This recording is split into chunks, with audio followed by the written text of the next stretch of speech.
please help me remember to record at all times. Our interns, raise your hand. Ryan Hildebrandt here. Amy, Kelly, and Sam Stang are here for this morning. Is it gonna do it?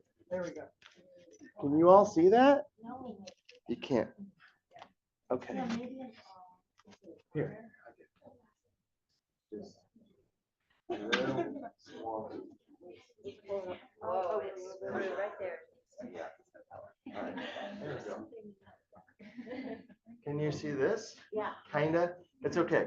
You have this written down, and you're gonna hear this enough times to where you will get really used to it. That's not gonna help. You might want to access the manual pieces since you are home. But we're gonna chant this morning. So welcome to your first sadhana. Yay. So yeah. It's great to see you all. What a fun, look at this big old room full of people. Hopes and dreams, broken hearts, lost souls, all of it. It's all welcome, all right? So I wanted to introduce Lacey. So Lacey is our Sangha member here who couldn't make it last night, but is in it. And then Amber's here in person today. Yeah. So yeah, today's going to be choppy because we have a lot to learn, so it's not going to be a smooth flow through. But again, remember the feeling of learning is similar to frustration. So just be okay with the discomfort of that. Let's just sit up tall for a moment, and I want you to close your eyes. Take a nice breath.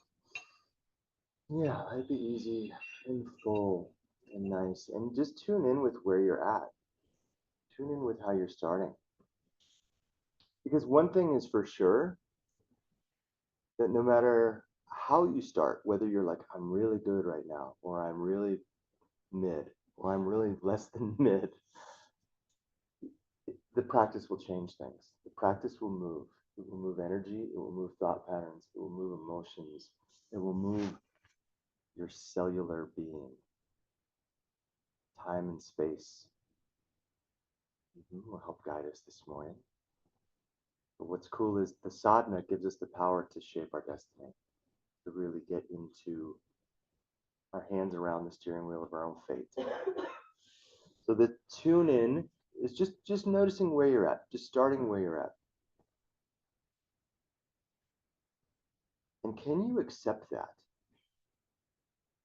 Maybe there's some wish it was slightly different, or maybe there's some unknown parts of you that are showing up today that you're not quite sure what they mean. Maybe there's some numbness or confusion. Accept all that. Accept all the things that mean something and don't seem to have meaning and understanding right now.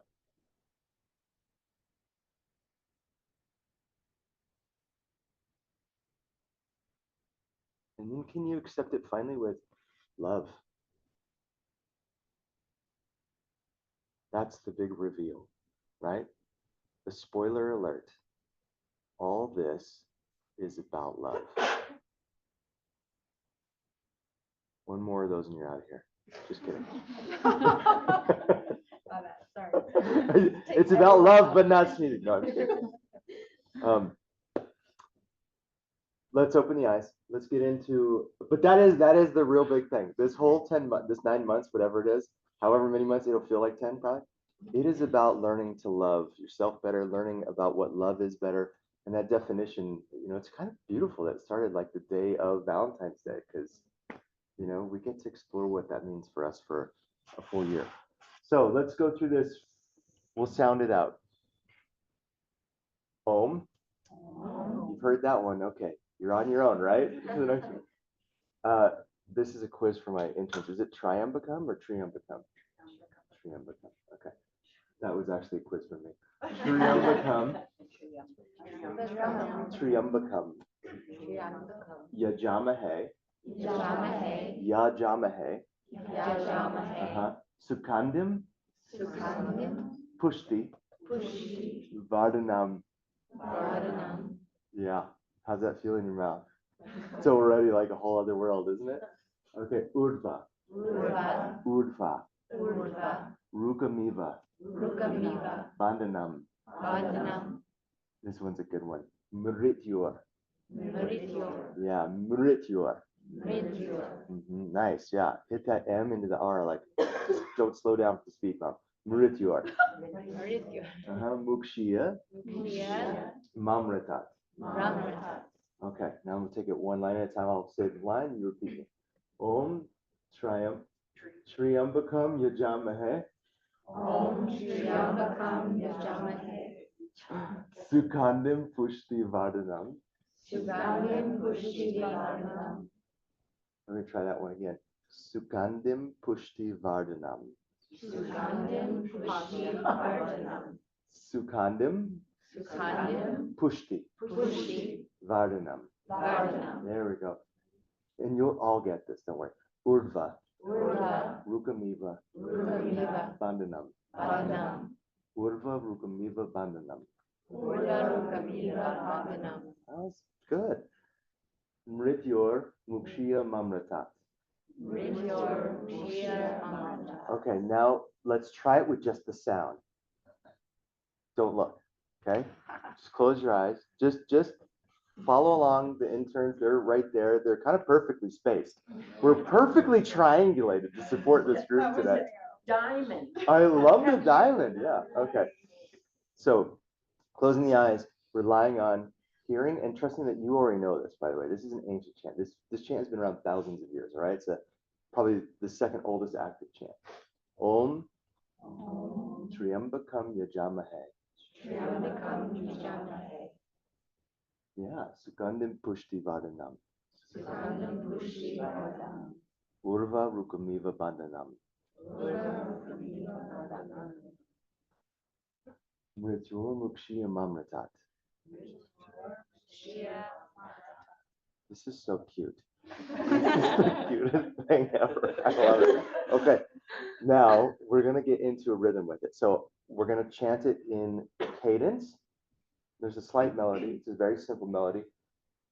Feel free to start off with your eyes, but by the third round, I want you to close your eyes and just allow your ears and your heart to guide you with this. And by the way, if you get it wrong, great, no biggie, okay?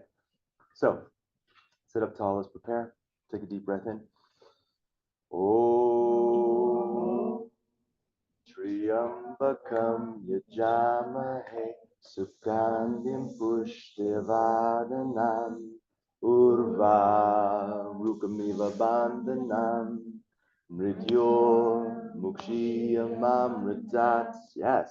Om Triambakam Yajamahe Sukhandim Pushtivardhanam Urva Rukamiva Bandhanam Mrityor Mukshiyamamritat. Okay. I'm guessing that the melody is like, you're surprised there were a couple triplets in there. There was a dotted eighth note. All right, don't worry about all that stuff, okay? So yeah, like that's gonna be the melody that helps us remember the chant. And in a lot of ways, the melody is the most useful thing for remembering this, okay? So let's try it again now. And now I want you to not look at it anymore, all right? Just a few times. Just try it with sound.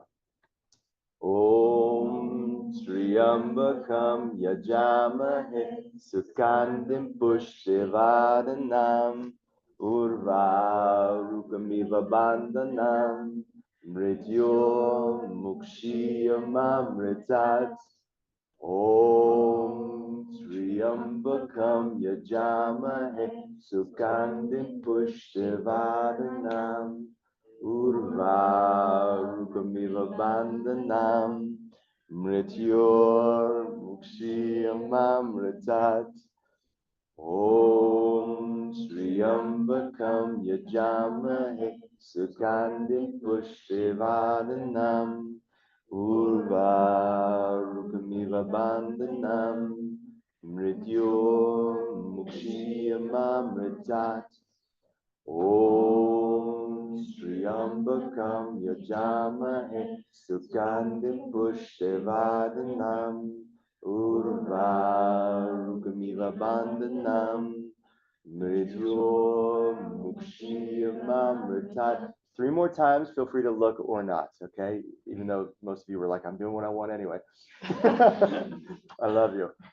Om Triambakam Yajamahe Sugandhim Pushtivaranam Urvarumiva Bandhanam Mrityo Mukshiyamamritat. Om Triambakam Yajamahe Sugandhim Pushtivaranam Urvarukamiva Bandhanam Mrityo Mukshiyamamrita. One more time, slower. Om Triambakam Yajamahe Sugandhim Pushtivaranam Urvarukamiva Bandhanam Mrityo Mukshiyamamritat. Yeah, it's a mouthful. This is called the Mrityunjaya. Say Mrityunjaya. Mrityunjaya. Or the Triambakam chant, but Mrityunjaya is traditionally how it's talked about. So this is something you can look at later for the direct translation. But what I would say is don't get hung up on the literal translation, because what really the purpose of a chant is not its definition, but what its purpose. The purpose of this is to overcome obstacles. Yeah. So you're going to learn 2 Vedic chants. One is to build your own strength to be able to overcome obstacles. That's this one. So this one is all about facing fear, being courageous, being brave, being noble, being honorific, and being willing to be removed from the comfort of what you know so that you can become something greater than what you are currently, right? The other one is about dissolving the obstacle in front of you. So it's both about kind of clearing the path for you. The other one is the Gayatri. So some of you are probably already familiar with that. Has anybody ever heard the Mrityunjaya mantra before? So this is a thousands of years old chant, very old, still active. You know, so people are chanting this as we speak, 24 hours a day in temples all over the world, right? So that's kind of cool. So the vibrations of the sounds of this Sanskrit are in the ethers, and they have been for thousands of years. They've been bouncing off the other vibrations, and you know, there's something I love that is beautiful about that, how it kind of purifies the jaggedness of the air, and that sometimes people put other things like negativity or hatred into the air, into the atmosphere, into the energy, into the ether. And these chants, they're meant to kind of, you know, bring us back to our nature, just bring us back to our sense of wholeness, because we are whole. It's just a remembering, right? Today, I want to set a sankalpa. Everybody familiar with what sankalpa is? It's an intention for practice. You will set your own sankalpa after today, but today I want to offer mine up that I've been using for about 6 months now. And it's through compassion and understanding. And I want you to repeat the words in your head silently. So through compassion and understanding, I co-create a world of joyful expression and deep, meaningful connection. Through compassion and understanding, I co-create a world of joyful expression and deep, meaningful connection. One more time, let it really sing into your heart. Through understanding and compassion, I co-create a world of joyful expression and deep, meaningful connection. If there's anything else you want to add for your intention today, feel free. But I think that's a really great place for us to start as a Sangha, because we are co-creating this adventure together, this journey. Okay, so we're going to do a little warm-up before we get into a Kriya. We're going to do one Kriya at the beginning of our asana. Has anybody heard the word Kriya before? Yeah, what is Kriya? Well, what does Kriya mean?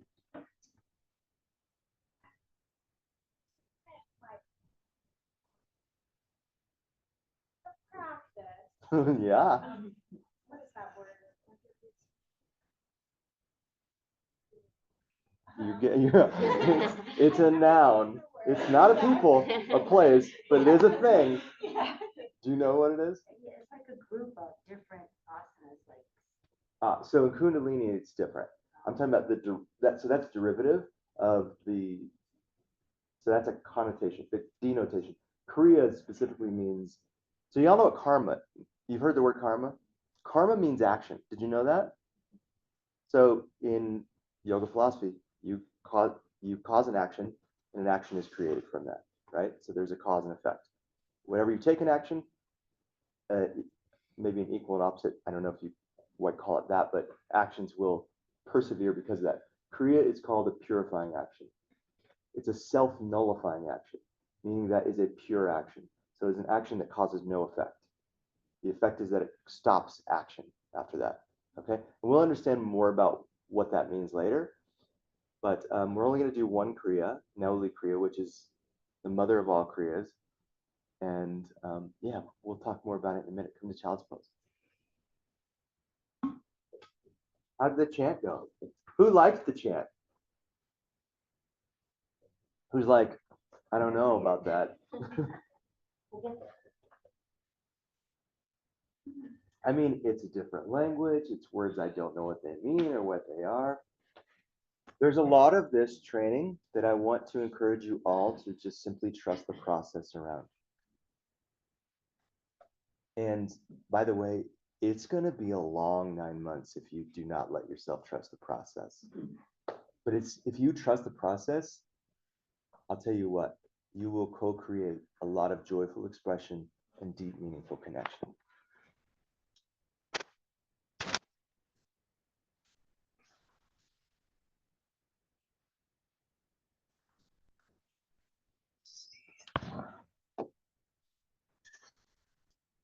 All right, I'll be coming around with some adjustments through class today. If you'd prefer not to be adjusted, just put an arm up now. Let me know. Happy to honor your space today.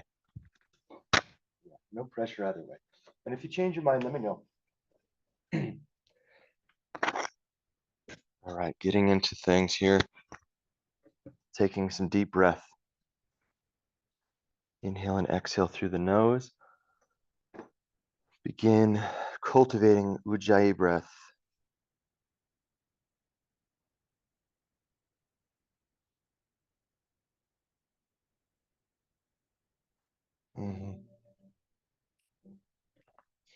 Know that you can modify this practice, and please do, however, whenever you need to, okay?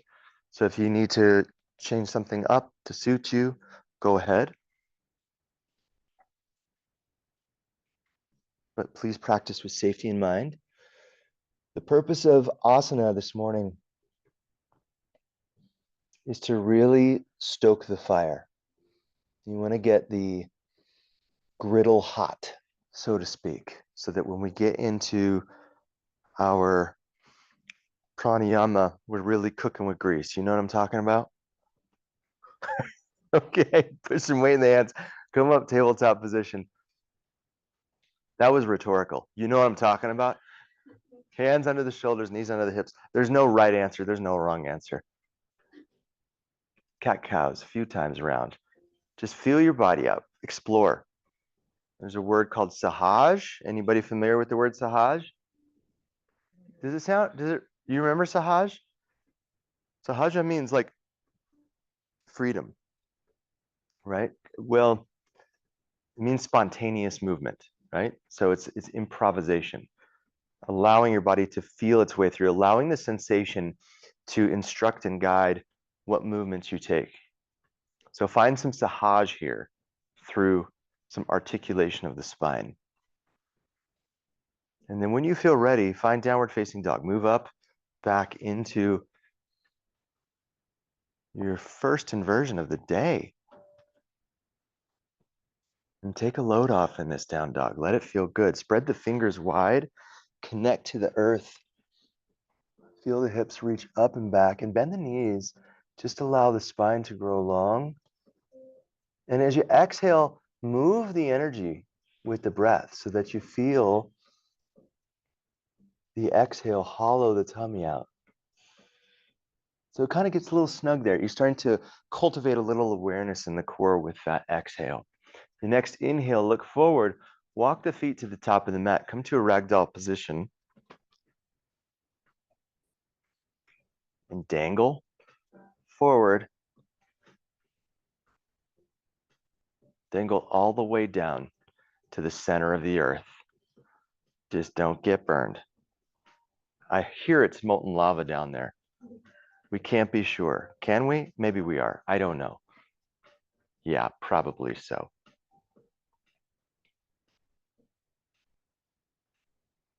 Lava comes from somewhere. Okay, slowly roll up to standing. I'm a yoga teacher, not a geologist, dang it. All right. So let's take some time to just loosen some things up. So little hops in place. Yep. Maybe make some circles with your arms.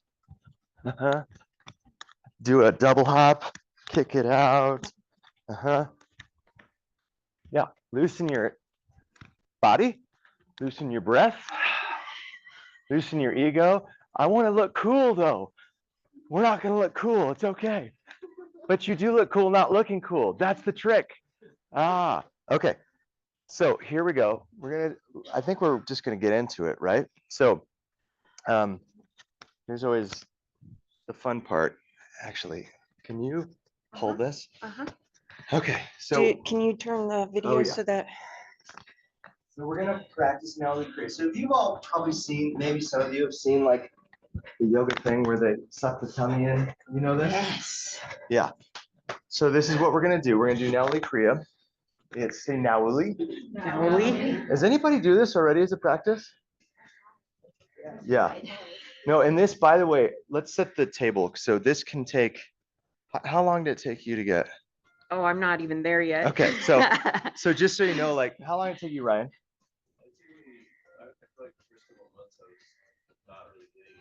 Yeah.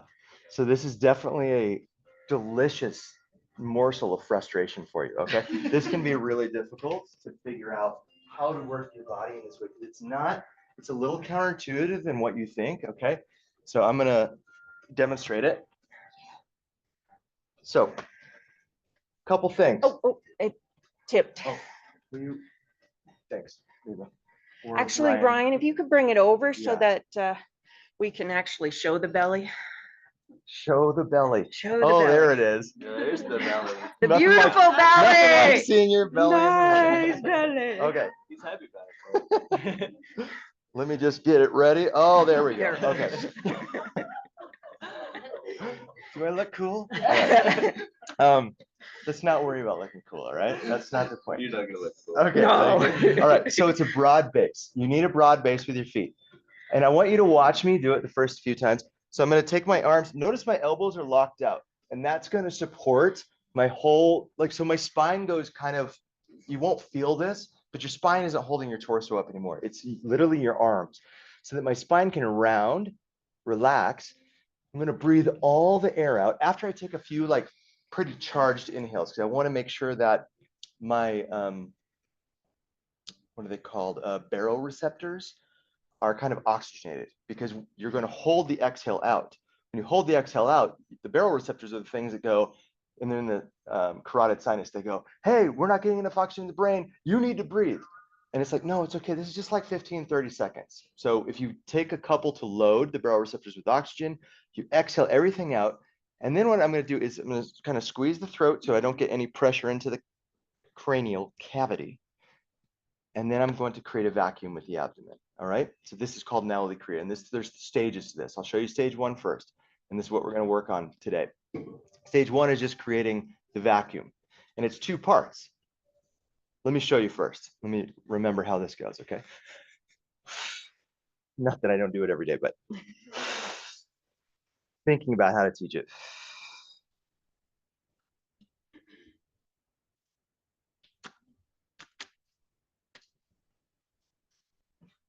Okay. So did you see it? Did I do it? Okay. I did it. Oh, okay.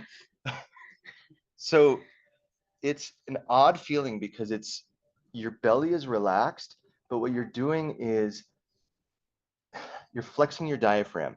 Well, how does one flex an involuntary muscle? Try this with me. Breathe in really fast. Okay, you just flex your diaphragm. Okay, so now breathe in, but plug your nose. I just flexed my diaphragm. Okay, so you're gonna do that with a pinch at the throat. People walking by like, what is this dude doing? I'll put my shirt on for the rest of the day in just a moment. Okay, don't worry. But there is a thing when we do Mula Bandha, pants are off. No, I'm just kidding. Yeah, jokes. I've got bad humor too. Okay. All right. So Too early. I know, it's too early. It's too early for my dark humor. All right. So again, this is first round for you. You're just going to go.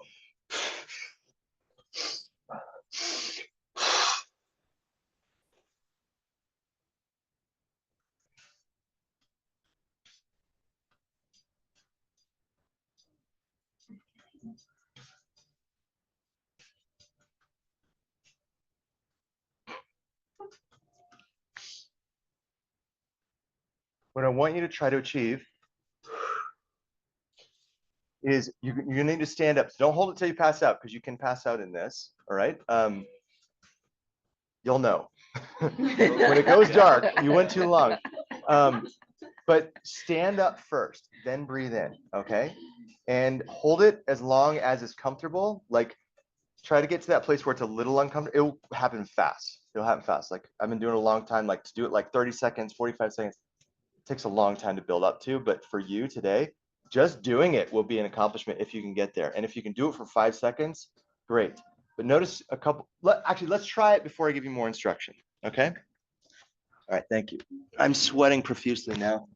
A room full of people just staring at my half naked body. Okay.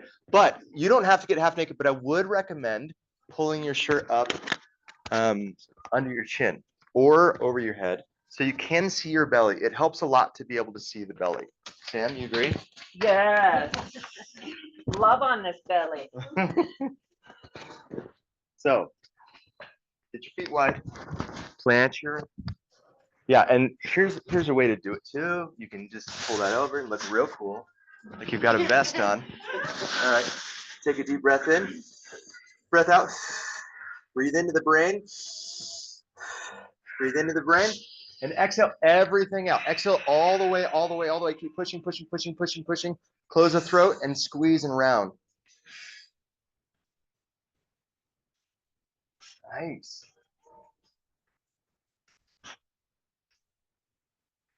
Okay, who got it on the first one? You did. think I did. I saw think I that. did. Oh, Felt like I did. you totally did. Did you get it? But I do backspeak the bodybuilders. Oh yeah, so it's really similar to that. Yeah, it's really similar to that. Sorry, Tisa. Did you get it on the first one? You did? Oh my gosh. Okay. So those of you who are getting it, I'm gonna show you the next step. But those of you who are not getting it, let me show you a trick here. So notice my spine here. It feels good to do this where I'm like articulating my spine in like a cow pose, right? That's not going to help this. You actually need to round and make it, awkward. Make it awkward with yourself. So breathe in. All the way out.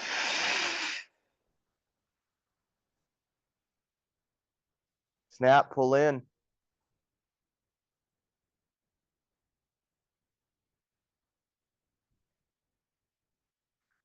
And yeah, and if you want us interns to come around, take a look and be like, am I doing it? Because you can fake it and not be getting the actual, you know what I mean? Like, yeah, you're like, I'm doing it. And it's like, it's not sucking your belly in. You know, when we're like getting ready for a picture, we're sophomoring,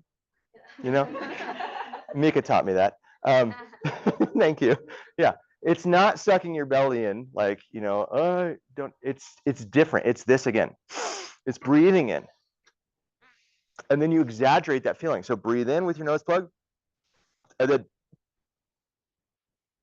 exaggerate it. So your ribs protrude. You kind of feel that pull come in. Diaphragm's pulling up into the rib cage, right? It is. Okay. And if you get that lock really well, what will happen is there's a secondary function of vacuum that happens in the pelvic floor. So if you notice, some people are getting it in the, you'll get it, by the way, and some of you who are like, am I getting it? Is it not happening? You might be getting the top part, which is very common to get the top part, but not the bottom part. So what you can do is put your phone on the ground too. Yeah, or a mirror on the ground at home and watch. Sometimes a visual cue helps a lot. Sometimes it doesn't matter. But I want to keep this microphone.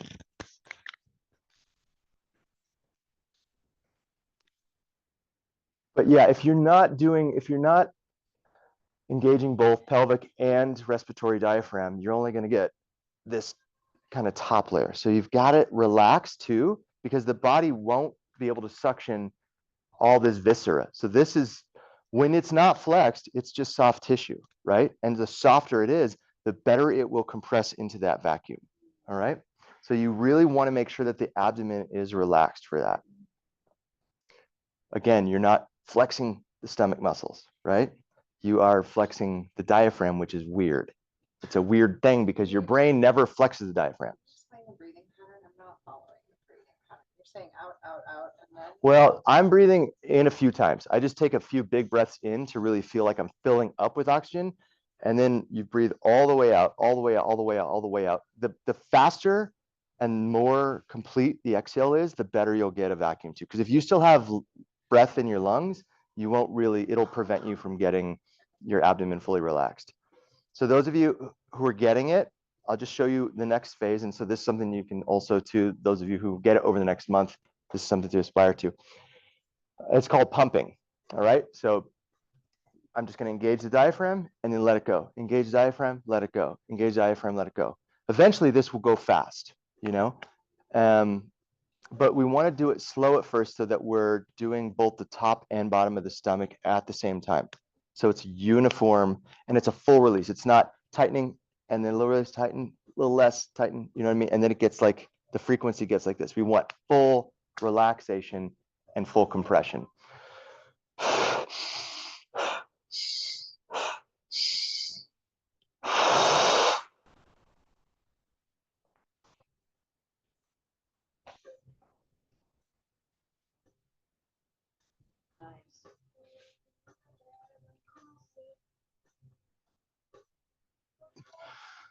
Yeah. So it kind of looks watery. Yeah. That could take, you know, 6 months to 6 years to learn this part. And then there's another phase we'll learn maybe tomorrow. If people start to get this is called the pumping, we'll learn the second phase tomorrow. But let's take a few more minutes, have interns come around or look at each other's tummies, like work together on this. Like, how would you teach this? Because this is hard to teach and you're going to be teaching this. You don't have to take your shirt off, by the way. I think it's important. Yeah, I kind of embarrassed myself the first day. I know. All right, let's give it a shot. What's that? Humility. Yeah, yes. Thank you, Lord, for my daily humility. Knitting your ribs together, like in one of those prompts. That's not contracting. No, that's engaging the intercostal muscles. Okay. and the transverse abdominis. So honestly, the transverse abdominis is part of the lower diaphragm. I don't want to overcomplicate it too much with thinking. Right. So yeah, about it too much, but you're not engaging the rectus abdominis. So like when you sit up, those muscles, it's not those muscles. Who wants us to watch? Who wants us to see if you're doing it all right? Yes, please. Let's give it a shot. Take a couple big breaths out. Big breath in, big breath out, big breath in. Go all the way out this time. Tuck your chin, round your spine. Hold your throat and breathe in. Yes, that's the start of it. So did you go ahead and release, come up? Did you let breath in? When I let it out? No, when you breathe in, when I said. Yeah. Okay, so to create the vacuum, That. you pretend like you're going to breathe in. You contract the muscles of inhalation, but you don't actually breathe in. Reba, are you pumping? Do you got the vacuum? I think so. Can you watch? Yeah.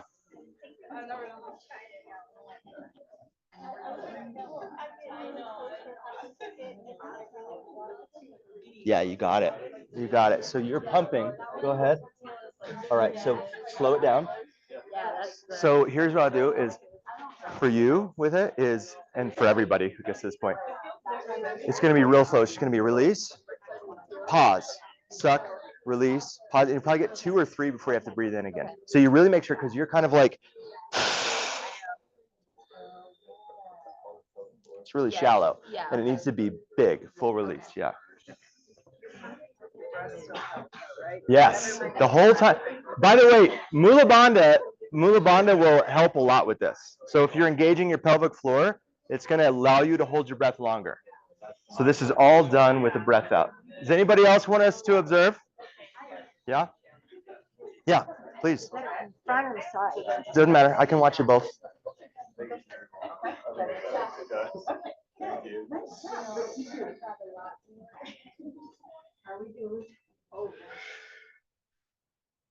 Yeah, dude, totally. Yeah.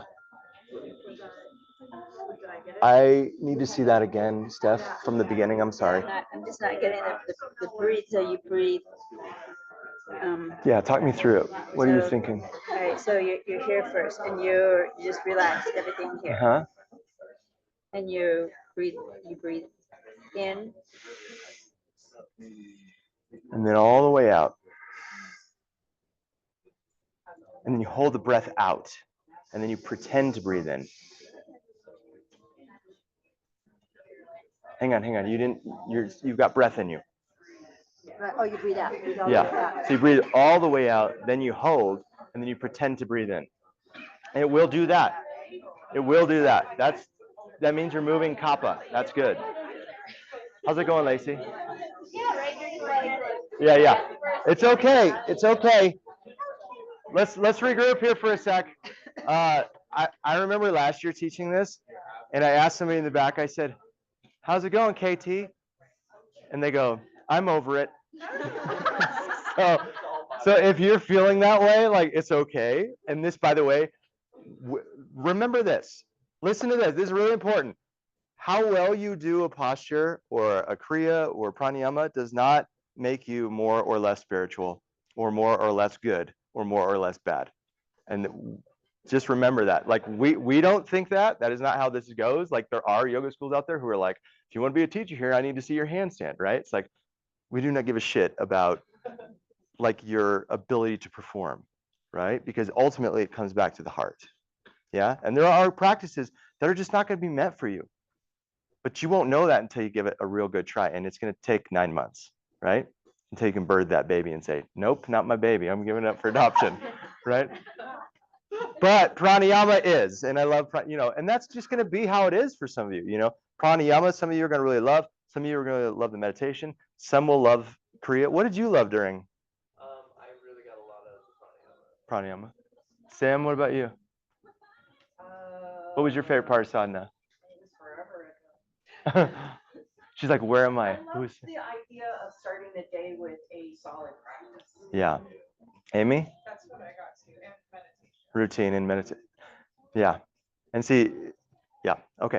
So I think, should we give it a rest for now? And let's just get back to it tomorrow. Okay. So come to the top of the mat. Who got, by the way, the vacuum today? Yeah? Wow. All right, cool. Who got the pumping? Yeah? Yeah? Yeah? The pre-pump? Okay. Well, again, this is not a competition, and it is in no way a merit of how cool you are, okay? Because, by the way, the only thing that makes you cool is the fact that you're in 300 hours, so no. All right, step to the top of the mat. I mean, I do think it's cool that you are investing in your learning. That is really cool, right? And you're willing to do the hard thing. Inhale, arms up overhead. Exhale, forward fold. Hands through heart center. Inhale, halfway lift. Plant the hands, take it back, high plank. Lower down to the belly. Set up for cobra here. Inhale. Exhale, forehead down. Inhale.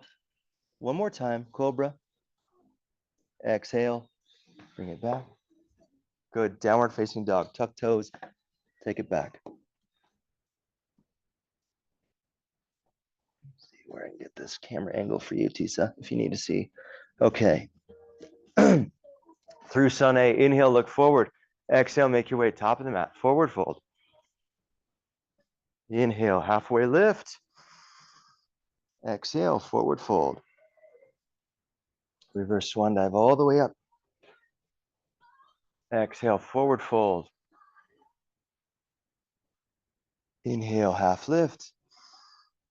Plant the hands, nice. Step it back. High plank, this time your choice. You can come down chaturanga to upward facing dog, or cobra, or scoot it right back to down dog. You can also take child's pose, tabletop, shavasana at any point, friends. Let's go through sun A again. Inhale, look forward. Exhale, make your way top of the mat. Nice. Inhale, half lift. Exhale, fold. Reverse swan dive up. Little back bend at the top of this. Look up, reach back. Lift the heart. Exhale, forward fold. Hands through heart center. Inhale, half lift. Exhale, plant the hands, step it back. High plank to low. Up dog. Exhale, down dog. Deep breath in. Deep breath out. Good. Right leg lifts. And then step through, low lunge. Look down. Lift up into a one-legged half balance. Just come right forward into a little bit of a balance here. Hands can be on the floor or a water bottle or a block. So it's a halfway lift with the torso, the leg lifting back behind you. Think about your right leg growing long, but not necessarily needing to be any straighter. Lower your left hip in line with your right. Nice. One more deep breath in here. Exhale, forward fold. Inhale, Utkatasana, chair pose. Deep breath in, deep breath out. Let's find some dynamic movement. Exhale, airplane arms. Sweep the arms back. Inhale, arms back up. Exhale, arms back. Inhale, arms up. Exhale, arms back. Lift the heels and hold. Lean forward a little bit. Reach through your fingers. Palms are facing the floor. Energy through the hands. Nice. Keep the heels lifted. Rise all the way up. Extended mountain pose. Nice. Keep the heels lifted. Forward fold. Oh, okay. Heels stay lifted. Halfway lift. Nice, Maria. Plant the hands. Step it back. High plank to low. Do whatever you want with your heels at this point.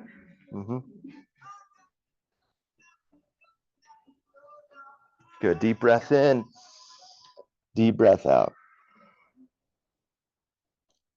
Left leg lifts. Step through, low lunge. Engage the core, set the drishti, and lift up. Find your balance. Back leg floats. Help yourself out. Use a block or the floor, but try easy. Yeah. Drop the right hip in line with the left. Lengthen through the crown of the head. Lengthen it all the way to forever. There you go. Nice. Inhale, standing pose. Sadhana. Sit down into Utkatasana. Take the arms up overhead. Grab the left wrist. Side body stretch over towards the right. And take a cat-cow here. Just round in and then open out. Doesn't that feel nice? Oh, man. Sometimes I'm so tight and I do something like this and I go, who did this to me? Inhale, back to center. Grab your other wrist, go the other way. And I realize the only logical answer is, I did this. I did this to me somehow.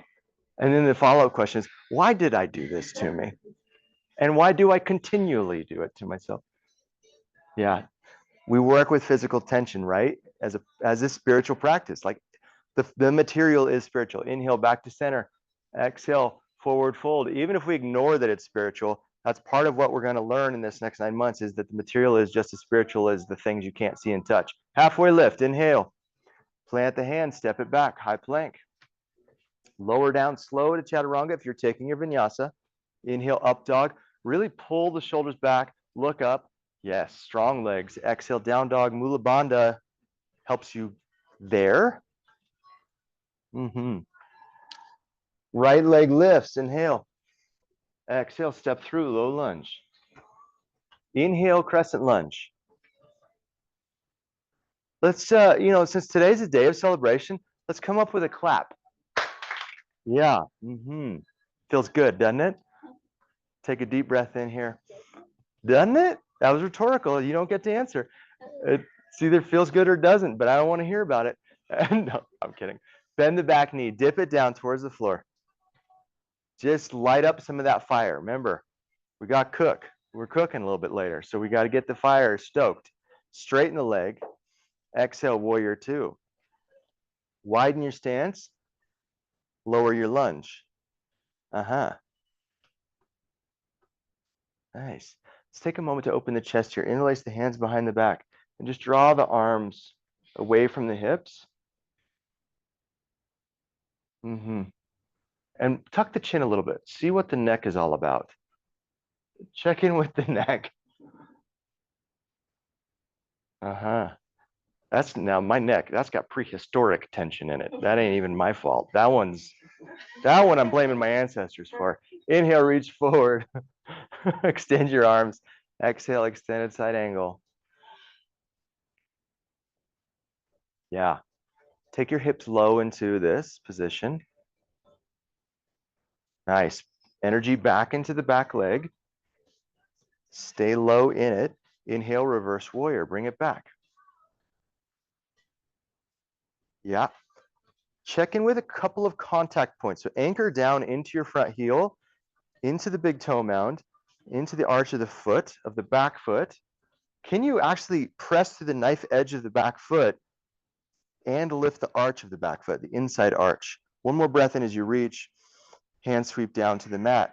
High plank to low. Maybe it's Ekapada Chaturanga, whatever you want here. Nice Reba.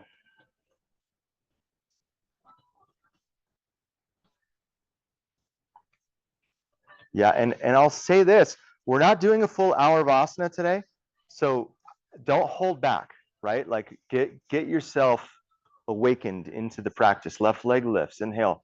Exhale, step through, low lunge. Let yourself come to those resistance points. Crescent lunge, inhale. You know that moment where you're like, oh, I got to straighten my leg. Yeah. Give yourself the gift of straightening your leg, but you got to earn it first, right? Yeah. Sit down into the front leg a little bit. Check out this front foot. Push down into the heel and then track it back, like pushing it back. There you go. So that turning the hamstring on in a whole different way. And then now bend into the back leg. And why not just shift the drishti up? Let's get aspirational with the gaze here a little bit. Why not? Clap. Whoa, we forgot to clap. Oh my gosh. You know what? Start over. Now only Korea. Here we go. Deep breath in, straighten the back leg. Exhale, warrior two. Feel free to straighten the leg as you transition so that you can come into it deeper. Widen the stance. Intensify the lunge. Interlace the hands behind the back. Let's do it in a different way this time. So opposite thumb on top, but this time seal your palms together. So actually bend your elbows so you can get your seat of your palms together and then work your elbows away from your body. There you go. You feeling things? Now tuck the chin. Push the ears back. Yeah, good, Ashley. Inhale, reach forward. Extended side angle, exhale.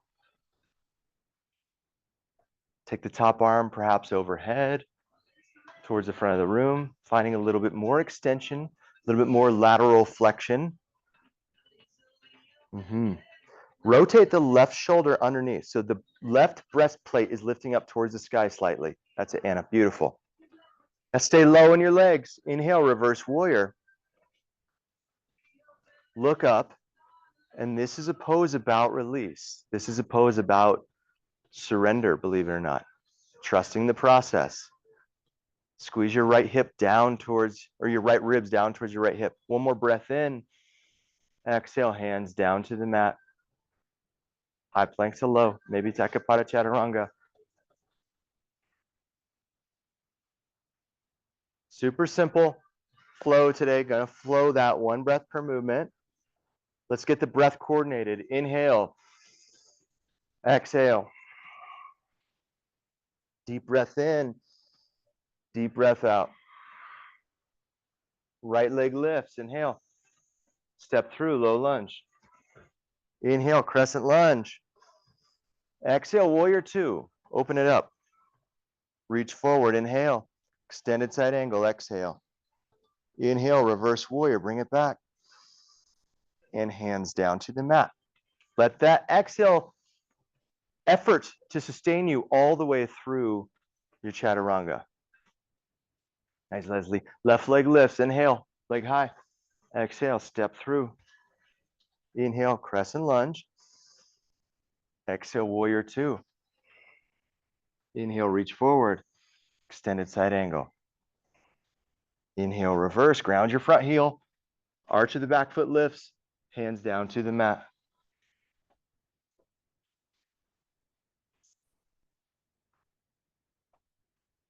Couple breaths in downward facing dog just to make sure that we are in fact warming things up here. Deep breath in. Deep breath out. Deep breath in. Deep breath out. Slowing it one more time, adding on a little this time. Right leg lifts. Inhale. Step through, low lunge. Inhale, crescent lunge. Exhale, warrior two. Inhale, reach forward. Extended side angle. Exhale. Inhale, reverse warrior. Bring it back. And now half moon. Launch forward into a balance. So the right hand can come to the floor. Left foot continues to flex and lift through the heel. Energy through the top hand. So really reach up. Yes. Keep reaching. There you go. I'm making it harder for you. You're on your own. Good. Exhale is going to land you in goddess pose. Land to the side walls of the room. How was that? Yes? So imagine your hips are on a conveyor belt, and we're going to just shift them side to side, but try not to shift up and down. Just go side to side. See how far you can go, and lift the heel as you come over. Lift the heel, and then this heel. Good. Now reach your hands to the inside of the legs. Roll one shoulder down, push away. Other shoulder and push. Yes, yes, hoof indeed. Good. Come all the way up, 5-pointed star. Pivot the feet. Forward fold. Come down. Rest your hands wherever you wish. Your choice. Always your choice.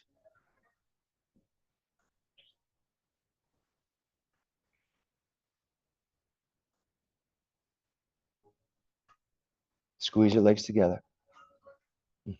Slight rotation inward. Push down strongly. Yeah, there you go. Tucking the chin is the final act here. And then slowly roll up to standing. From standing, pivot into Skandasana to the left side, all the way down. So it's a side lunge. You can come real low. You can just kind of scoot over. Yeah. Yeah. Love your sweater. Yeah. Yeah, unless you've got a ACL recovery. That's a pretty good side lunge for an ACL recovery, actually. Yeah. It's doing good. All right, let's try to smooth forward, smoothment to a low lunge. Top of the mat. Keep it low, keep it smooth. Nice. Step it back. High plank, pause in high plank, gearing up for side plank. So you can drop the left knee, you can stack the feet, you can stagger the feet. Right side lifts up. Let's get a little bit more Sanskrit in our mouth. Vashisthasana. So this is named after the sage Vashishta. Say Vashishta.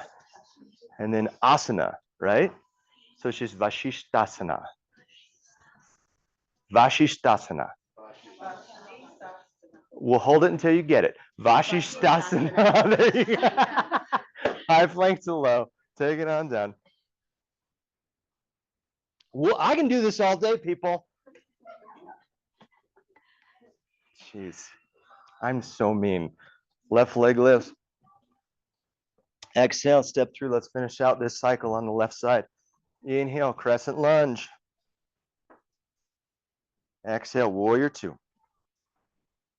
Inhale, reach forward. Extended side angle. Inhale, reverse warrior. And here we go, half moon, Ardha Chandrasana. Flying forward into it. Yeah. And again, reaching to the sky. Now, if your gaze is on the floor, I want to challenge you to lift your hand off the prop if it's there. If your hand is on a prop and you want to keep it there, shift the gaze to the sky. See what that does for you. Yeah, keep turning the chin towards the shoulder. Nice. Good breath. Deep breath into the kidneys here. Breathe out. Beautiful. One more breath in. And then land in goddess pose.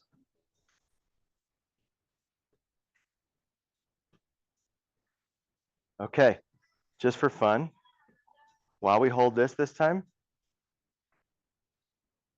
repeat after me. Om Triambakam Yajamahe Sakandim Pushtivardhanam Urvarukamiva Bandhanan Mrityor Mukshiyamamritat.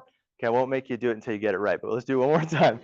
Om Triambakam Yajamahe Sukandim Pushtivardhanam Urva Rukamiva Bandhanan Rityor Mukshiyamamritat. Okay, lengthen your legs. Next time you come into that pose, you're gonna be like, oh, it's gonna be stored in there.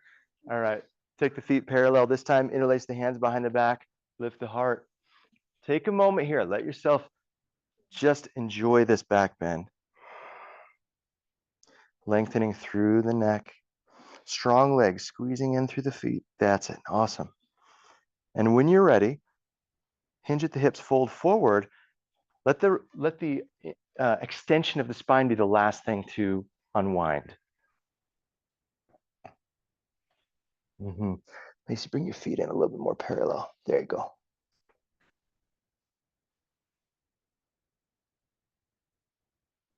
Let's hear the breath. Sing the breath.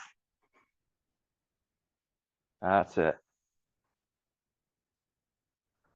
Slowly come all the way up, release the hands. Pivot to the back of the mat, Skandasana. This is your good side, huh? Or is this your bad side? It's just your other side.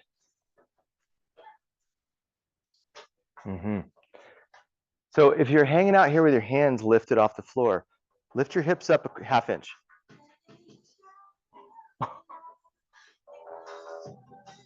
All right, scoot forward, high plank to low. Oh wait, no, side plank, Vashisthasana. Let us not forget. Left side lifts.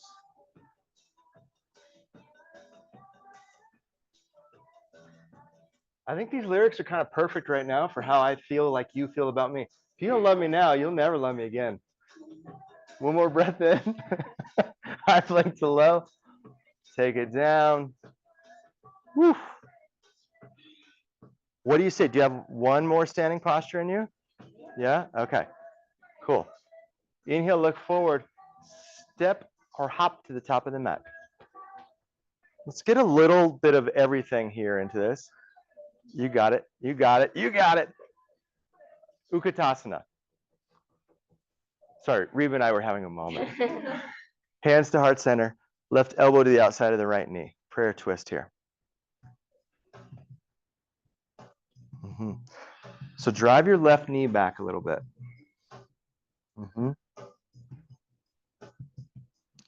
Try to really focus on this twist coming from the rib cage. Bring your hands out, press down, and then pull your collarbones back. Or your hands out front with you a little bit. Yeah, there you go. That's it. Now look down. Let's transition. Keeping things pretty well the same. Root into the right foot. Flamingo the left heel up towards the glute. That's all. Just the left foot comes up. Yeah. And now, if you're there, extend the leg into the air back behind you, preparing for landing into revolved crescent lunge. Good sound effect. I like the sound effects. Correct your stance here. Get the knee lifted up towards the sky. There it is.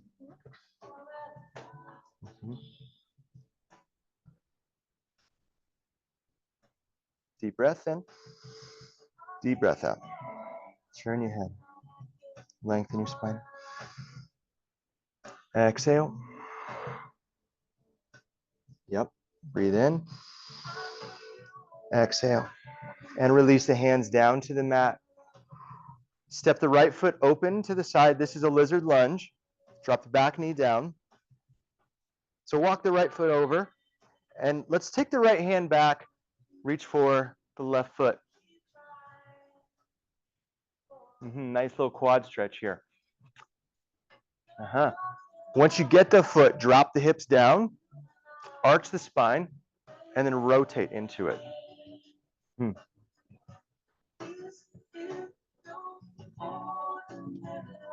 Think about the left hand placement and just making sure that you're lifting up out of the left shoulder. There it is.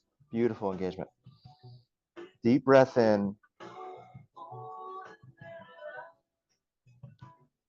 And then plant the right hand down. Step it to the sky. Three-legged dog. Bend the knee, stack the hip, draw the leg over, and flex the foot. Good. Reach through.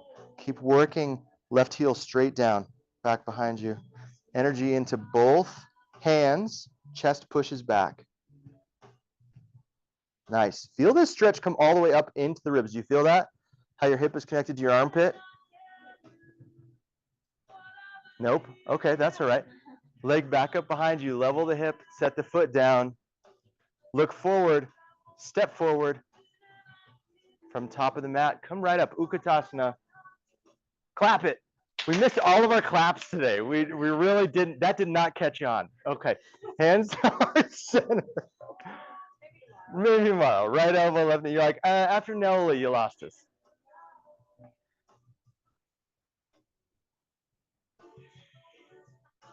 Yeah.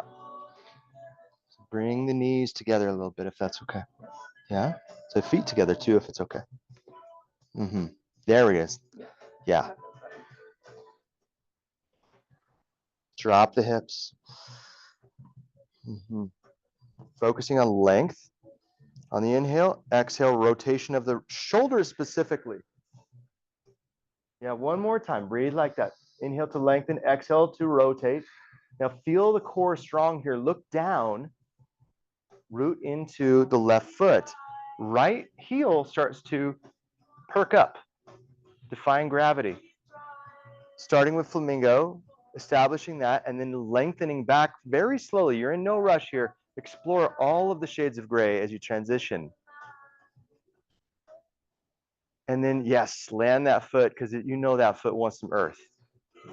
Give it up for it. Revolve crescent lunge now. So reestablish the pose. Back of the knee of the right leg is lifting. Good. Let's get the breath smooth. That's it. Deep breath in. Deep breath out. And again. Awesome, Sophia. One more. Good. And then relax, hands to the floor. Step the left foot wide for lizard lunge. Drop the back knee down. Kind of get the hips in the mood, right? Get them in the mood. Show Thank you. Yes. And then reach back for the left foot.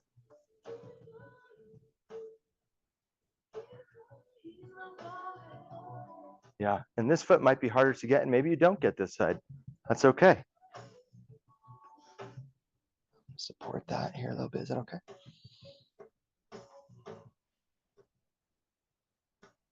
And let's just take a few loving breaths. Really supple, nourishing breaths.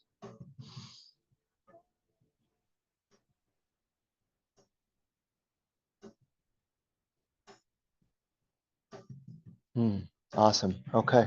Release hands down. Take it back. Three-legged dog. Bend the knee, stack the hip. Open it up on this side.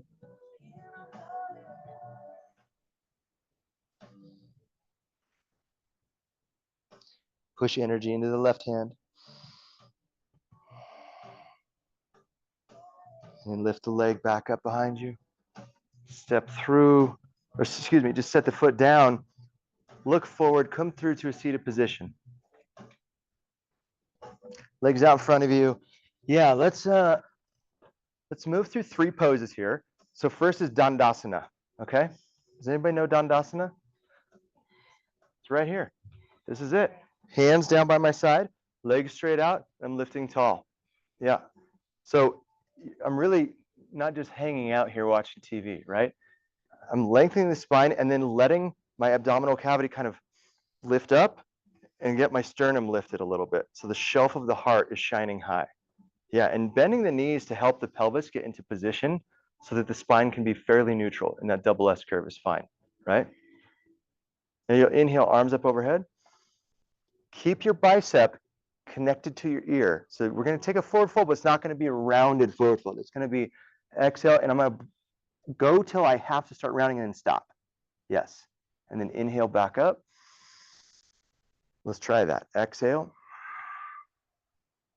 Inhale back up. Exhale, boat pose.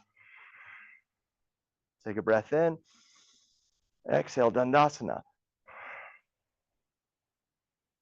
Inhale, arms up. Exhale, lean with a long spine. Inhale back up. Exhale, boat pose. Inhale, Dandasana. Yeah, one more time. Arms up. Got the breath patterns a little screwy there. Sorry about that. You know what you're doing. I don't know what I'm doing. Inhale, come up. Boat pose. This time, let's have a little fun in boat, okay? So grab your knees. Bring your toes down, but your knees high. Lean your chest forward a little bit more, lengthening the spine. So try to get the roundness out of the spine. Really arch like you're proud. Yes. Look at you, noble yogis. All right. Now lift the right foot up. Exhale, lower down. Left foot up. Exhale down. Should we do both? Let's go both. And down. Now release. Right leg up. Is that a yawn? Is a yawn coming? Bring it. Left leg up. I just couldn't tell if you were like, this hurts or this is my yawn fit. Okay, both legs up. And then lower it down. This time, forward fold and round into it. Let it go.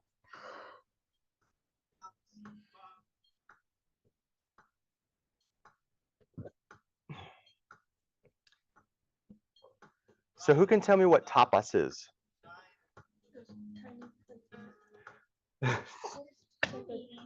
One more like that and you're out of here. No. It's not. No, it's not a Spanish appetizer.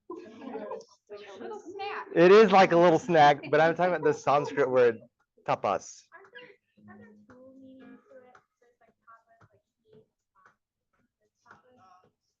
And what's the other one? Well, there's the appetizers. Okay. Yeah, so tapas is about like heat, enthusiasm, fire, discipline, right? So that's what we're creating with the asana. When you are teaching the asana during this course, like that, it's got to be sequenced in a way where it's well-rounded, intelligent, safe, accessible, right? But the next component is we have to achieve tapas, where the sadhana is a lot harder. Pranayama is a lot harder if we don't get the fire of tapas ignited. All right, come on up. Take your feet in this diamond shape. We're liking diamonds today. Now flex your feet strong. Lean back. Fingertips forward. And we're going to lift up. Oh, There is no known yogic benefit to this. I'm just kidding. And then have a seat. Reach for your feet. Lean forward with the heart. And lay into it. Yeah. Forward fold. Baddha Konasana. So, yes, tapas is extremely important. When we're working with a sadhana, a lot of what we're overcoming in general are the tan mantras, which is just a fancy way of saying elements, elemental effects of things. The effects of the elements kind of reside in our chakras, and we get to that point through the sadhana, but we have to start by working with the forces of air and fire.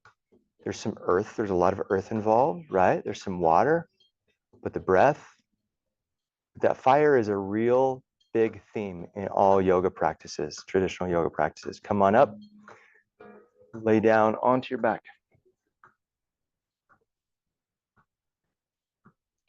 Squeeze your knees into your chest. Give your body a hug.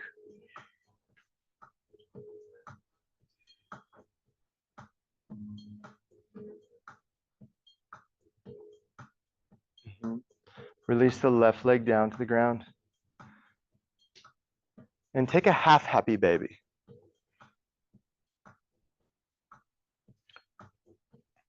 So you get the physical effect of tapas happening, right? The fire ignites. It starts to slowly convert through a alchemical process.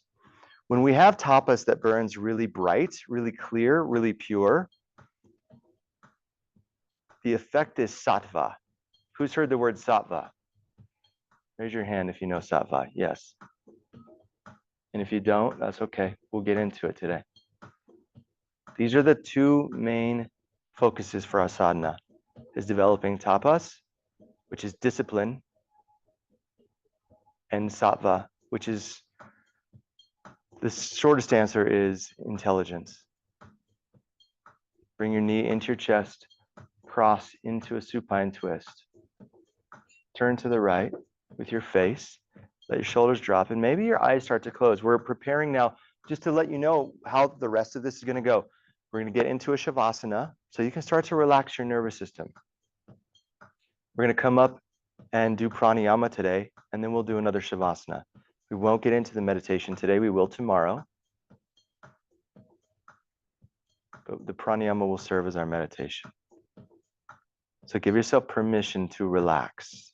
The breath, the nervous system, any sense of concern. Come back to center. Squeeze the knees in. And release the right leg down. Half happy baby with the left leg.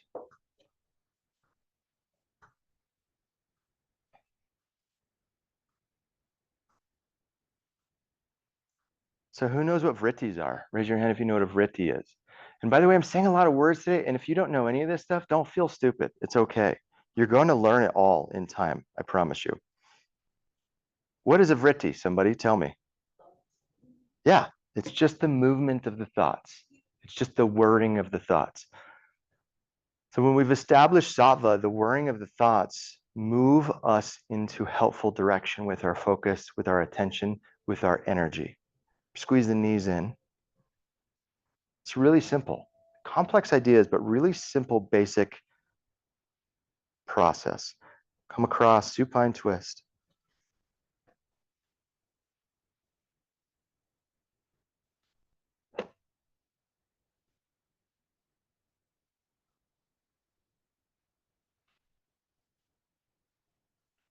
Take a breath out.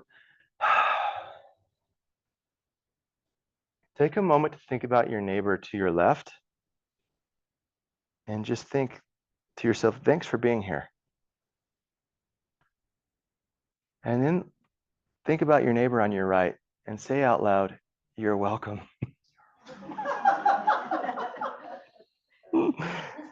No, but be thankful for both people next to you. Just, I mean, this is what makes this powerful, right? Is that we get to do this in community.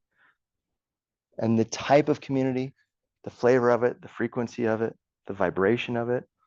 That's what's going to make this so special this year. And Amber corrected me last night. We've been doing this 10 years, 9 sanghas. I said 9 and 8. We've been doing it 10 years. It's our 9th program. Every single one is different. I'm really excited about this one. Come back to center. That's why I couldn't sleep last night. Laura and I got home. We're like, I am so pumped up about these people. Squeezing these in. It's going to be fantastic. And then release now down to Shavasana. We'll take a good little bit of time here. So get comfy.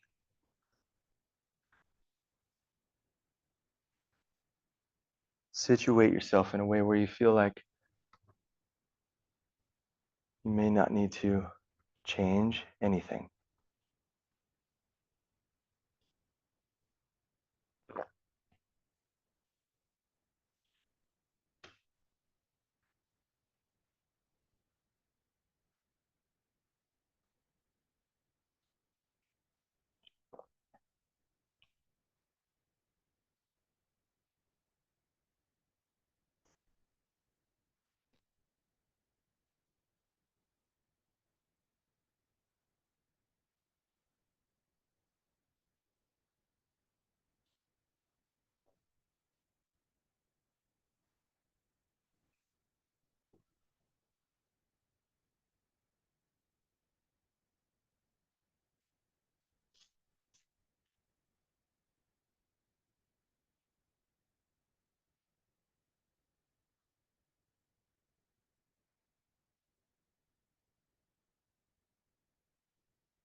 Noble yogis.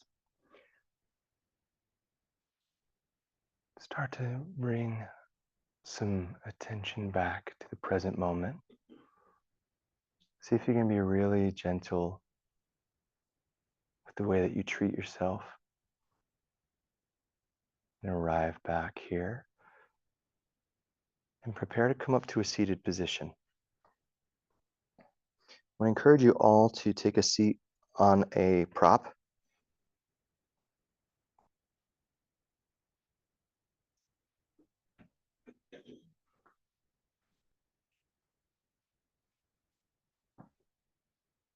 So get to a position where your hips are at least as high as your knees so that you can kind of lean forward with your pelvis and lift up tall through the spine.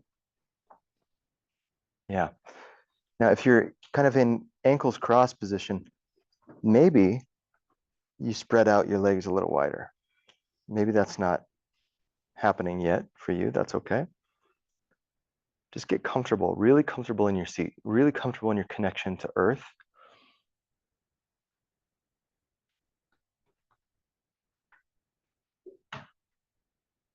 Yeah. So two things to think about here when we prepare what's called a stable body. So kaya sthira, okay?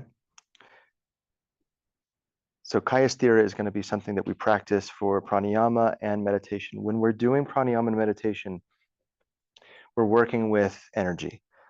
And we want the palms and the soles of the feet facing upward because these are like kind of like vortices for a lot of prana, all right? We receive prana from above. It's called Shakti. So the soles of the feet are facing up. Yeah, palms are facing up. Now we're going to take a hasta mudra. Say hasta mudra. Means hand seal, right? Nice and simple. You've done it before, I'm sure. Jnana mudra, thumb to index finger, palm up. Super simple. You can also take dhyana mudra, resting hands if that's more comfortable here. Palms up, thumbs touching. Okay. So the first of the three pranayama that we're going to learn is called Kapalabhati. Say Kapalabhati. Where have you heard of this before? Hot yoga, probably, right? So let's begin. Shoo, shoo. Just kidding. That's my poking fun at hot yogis. So it's not performed like you would do in a hot yoga. We're not going to be ridiculous about it, okay? No, just kidding. I'm just joking. I'm just joking. I love that there is pranayama in the practice, but we're going to actually breathe through the nose. There's some very technical aspects to this breath, okay? So first of all, what does Kapalabhati mean? That's what they call it in hot, but that's actually, again, weirdly, hot yoga was created by an Indian man, but that is a very anglicized definition. It is not breath of fire. It is skull cleansing or skull shining more accurately. And yes, you are using fire. You're using fire through the breath to cleanse the skull. So we can talk about the purpose of this later, but let's talk about the how. So a couple things to think about when I'm performing this, some do's and don'ts. So do, I want my belly to be soft, just like Navali Kriya, all right? So when I'm breathing, and also do is nose. If you have to use the mouth, it's just super subpar. Why? Because we create nitric oxide through the nose. It also creates a channel for the breath to move at a slower pace. So it actually helps pump cerebral spinal fluid, all sorts of physiological reasons why nasal breathing is superior than mouth breathing, okay? So all yogic breaths, except for one, are done through the nose. So we're gonna breathe through the nose, we're gonna pump the belly. Those are some do's. Some don'ts are pumping the chest and the shoulders, okay? So I can watch you and I know you're not getting it right, not meaning you're doing it wrong, but you just haven't arrived there yet because it takes a lot of control to really get the difference between this. Now, there's such kind of a snap there that it is moving my shoulders, right? But I'm not using my shoulders to pump the air. Does that make sense? So there is a breath where we go, that's Bastrika, we're not doing that. We're isolating it from the diaphragm down. Now, here's the other piece. Which is the active part of the breath? Is it the inhale or the exhale? It's the exhale, yeah. But which is longer? Yeah, yeah. So the ratio we want to think in our head is a 4-to-1 ratio. So every snap,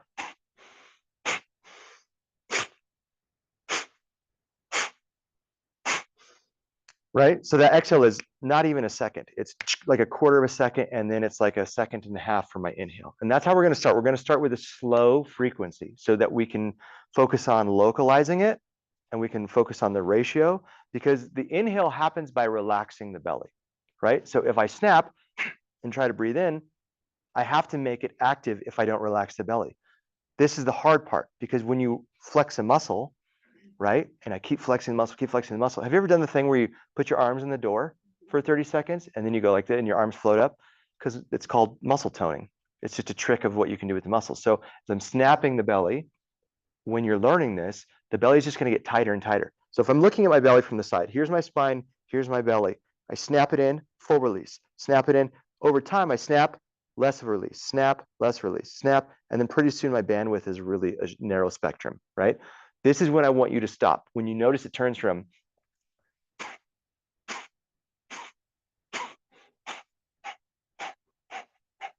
because I can't even get the breath out because no breath is coming in because my belly's not relaxing all the way.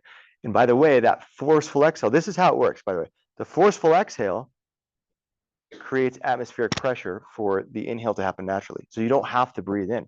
It's because there's a pressure differential between the atmospheric pressure and the pressure in your lungs. So you push the breath out, and all you have to do is simply relax your respiratory muscles, and the atmosphere will force the oxygen back into you. But if you're not relaxing the diaphragm, it won't happen, okay? So let's try this. Let's do 15 rounds. Yep.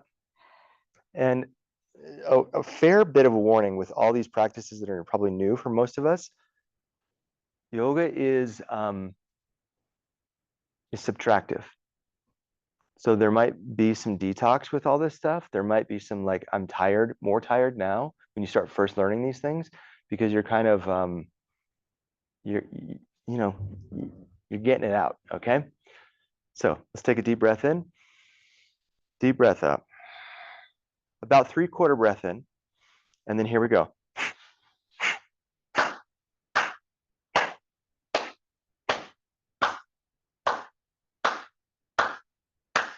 Five, 4, 3, 2, 1. Take a deep breath in. Smooth breath out. Okay. Now, how'd that go? A couple things to think about. If my back is rounded here, can I access or relax in my abdomen, right? So I have to get my hips to the edge of the block so that I have this tilt in my pelvis. So my pelvis is this an anterior tilt? Yes, I believe it's anterior. Could be posterior. Okay, just checking. Triumbitum, right? Not tri. Okay. So pelvis tilted, so I get that double S curve in the spine. Now I'm seeing things, and I want you to see them. So I want you to actually face a neighbor, and you're going to do it with them. Just grab, and you can do a triad, you can do a quattro, but get somebody that you can work with. Maybe you got a 3-0 here.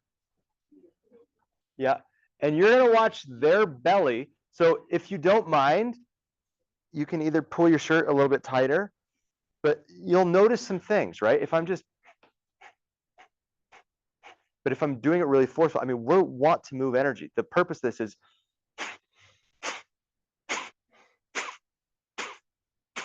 notice the difference? Yeah, it's aggressive.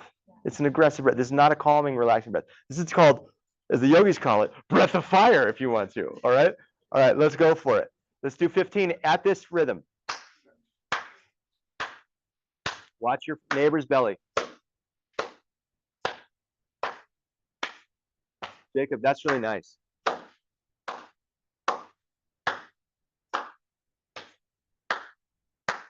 Okay, okay. What did you learn?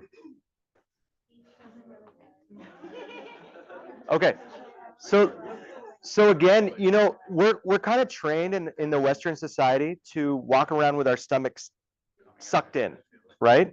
And sometimes it's a psychological aesthetic thing, but sometimes it's just because our psoas is connected to our nervous system, and when our nervous system is not completely conditioned and toned to relax, if we haven't completed a stress response, those muscles are going to be tight.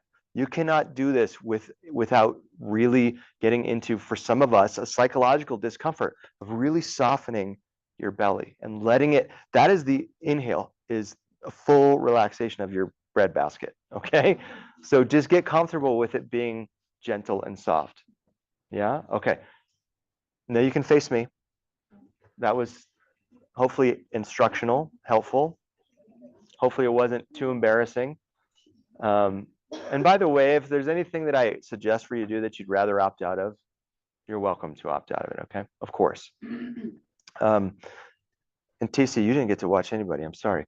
Yeah, I mean, you're watching me, but mine is far from like, I would say mine's like still like a 3 or 4 out of 10, right? It's a hard technique, and I've been doing it for years and years and years. So this time we'll do it one more time. Let's go a little bit longer. Let's try 30 rounds. But then at the end, we're going to take a breath in and contract Jalandhara Bandha and hold. So it's going to look like this. And I'll just do like 3 rounds and do it. All right. So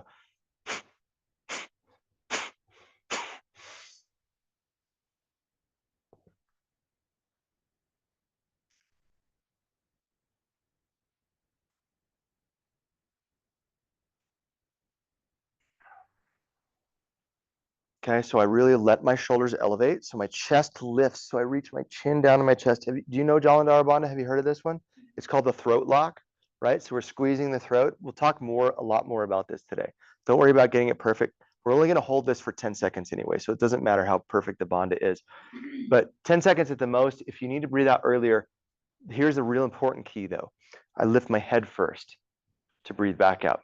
So we're going to perform Kapalabhati. Say Kapalabhati. Skull cleansing, skull shining breath. Okay. Then take a deep breath in. I'm going to squeeze my throat like it's like I'm trying to swallow. I start to swallow and I stop halfway. You know when you swallow and your epiglottis seals, that's the moment you stop and you seal it. So you go,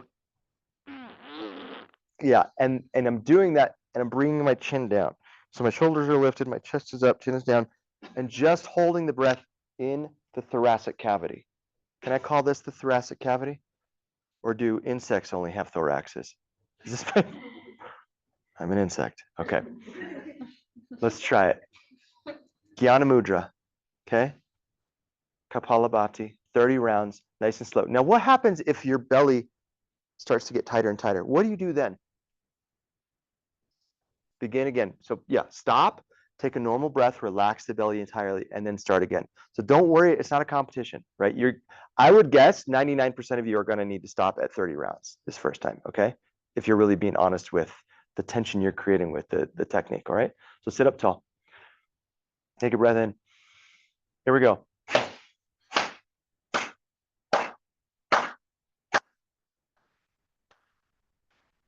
Chest up, lift the chest. Yeah, that's an important piece of this. Keeping the chest lifted. Nice, Eden.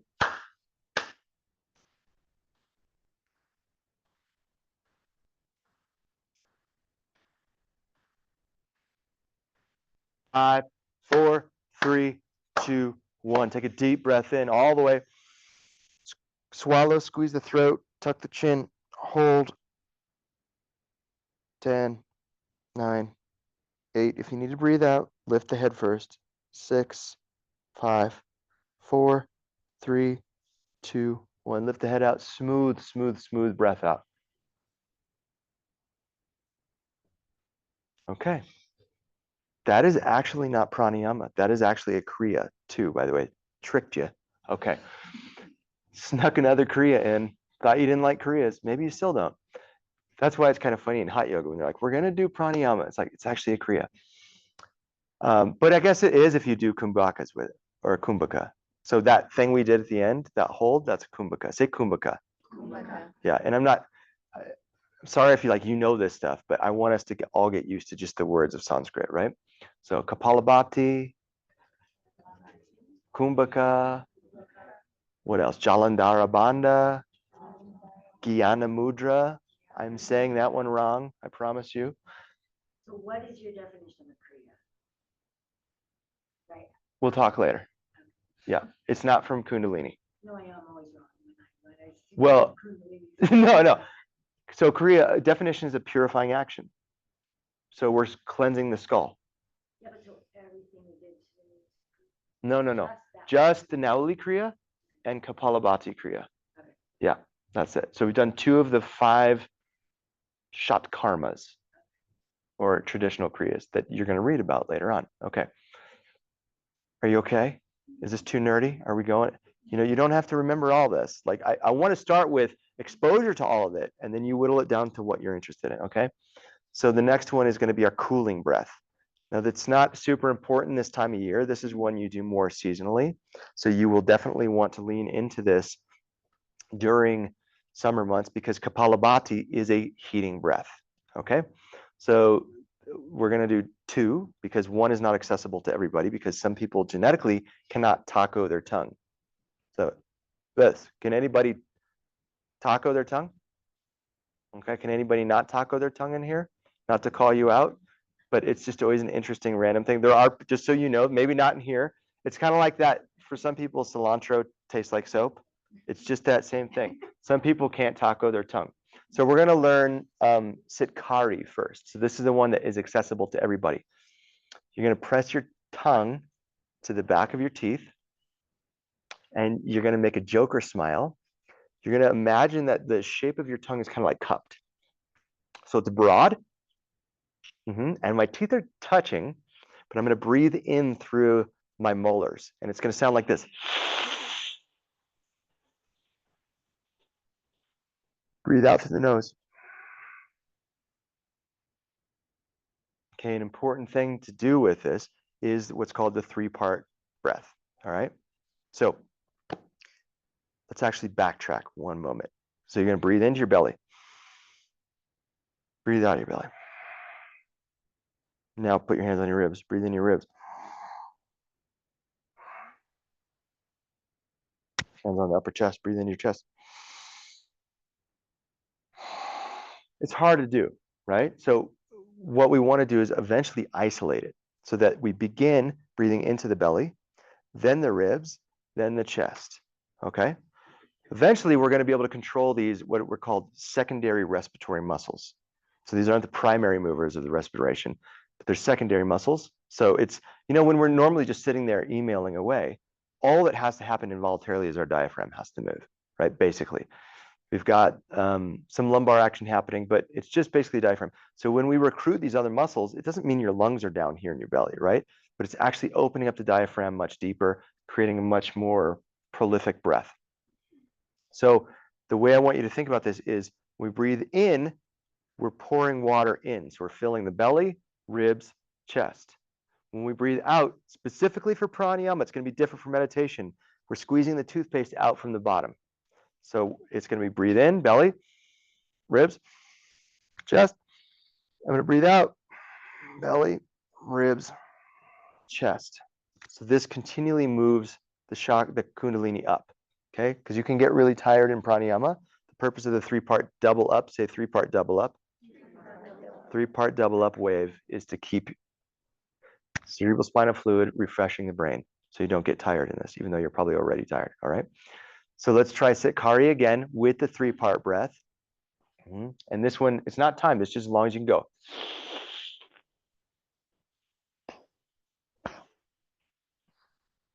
Exhale through the nose, now belly, ribs, chest. Okay. All right, now we'll try it again with the taco tongue, if you can do the taco tongue, or whatever tortilla your tongue needs to take, okay? Tostado, taco, whatever. So we're doing some cooling breath here, all right?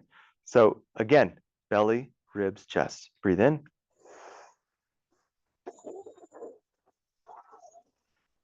You're forcing that air straight back to the medulla oblongata in a forced way, and then exhale through the nose. Belly, ribs, chest. Okay. So the first one was called sitkari. Say sitkari. And the second one was, does anybody know the name of this cooling breath? It's called shitali. Yeah, not shittily. It's spelt like shittily, but it's shittily. Don't be shittily. I can get shittily sometimes. Call me out if I am, okay? I want to be shittily. I want to be cool-headed. All right, so the final pranayama, and we'll take a rest after this, okay? Is one you're probably familiar with, alternate nostril breath. What is the Sanskrit for this? Nadi? Oh my gosh, you even got the right one. Yeah. So sometimes you've probably heard of it as Nadi Shodhana, but it's only Nadi Shodhana when we practice with kumbhakas. That's the breath hold. Okay. So when we breathe in and hold the breath, or breathe out and hold the breath out, that is Nadi Shodhana. This is Nadi Shuddhi. Okay. Slightly two different functions between the two. Nadi Shuddhi we learn first because it's just less technical. So our right hand, this is going to be Vishnu Mudra. All right. So you take your index finger and your middle finger. You can either fold them in or rest them at your third eye. Really doesn't matter. We're always going to start alternate nostril breath with the left nostril, and we're always going to end with the left nostril. So the inhale starts to the left. We switch before each exhale. So exhale through the right, inhale through the right, exhale, switch, and then out through the left. That's one round, okay? So if you do like 5 rounds, you don't end on the right side. You're always beginning alternate nostril with the left. You're always ending with the left, yeah? So let's just practice the mechanics of it, okay? So take a breath in through the left. Switch, exhale through the right. Inhale through the right. Exhale through the left. Okay, that is one round. Now, take a moment, sit up. This elbow traditionally is like kind of winged out so that we can get these full breaths in. Here's the tricky part about Nadi Shuddhi. So when we're working with prana pramana is what kind of energy? It's subtle energy, yeah? So very subtle. So we want the breath to be soft, but we don't want it to be shallow. It's really easy to be soft and shallow, but it's really hard to be subtle and deep. So here's subtle. You can't hear me. It's not Ujjaya.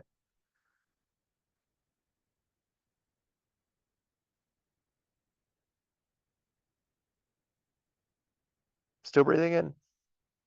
Yeah. So it's really, really subtle. And that's what you want to achieve eventually. It's not loud. It's not Ujjayi breath. It's subtle, but I'm still really recruiting those secondary respiratory muscles. So I'm moving a lot of energy. I'm moving a lot of physicality. It can be really easy to get lazy here and just kind of breathe shallowly. You need to sit up, make yourself uncomfortable first until you start to learn to condition those deep spinal muscles to support the lumbar in a way that is more natural to see. And now let's practice it 3 rounds with the 3-part breath, okay? So as I breathe in, it's going to be belly, ribs, chest. As I breathe out, belly, ribs, chest, okay? So this is like probably patting your head and rubbing your belly already, all right? So let's start. Left side. Breathing in, belly, ribs, chest, switch. Exhale out the right, belly, ribs, chest. Inhale through the right, belly, ribs, chest. Switch out the left, belly, ribs, chest. Inhale through the left, belly, ribs, chest. Switch out through the right, belly, ribs, chest. Inhale, belly, ribs, chest. Switch. Exhale out the left, belly, ribs, chest. Yeah, okay. That was how many? That was like 2 rounds. Yeah. So pranayama is hard, right? Because you have to do this for 75 rounds. Just kidding.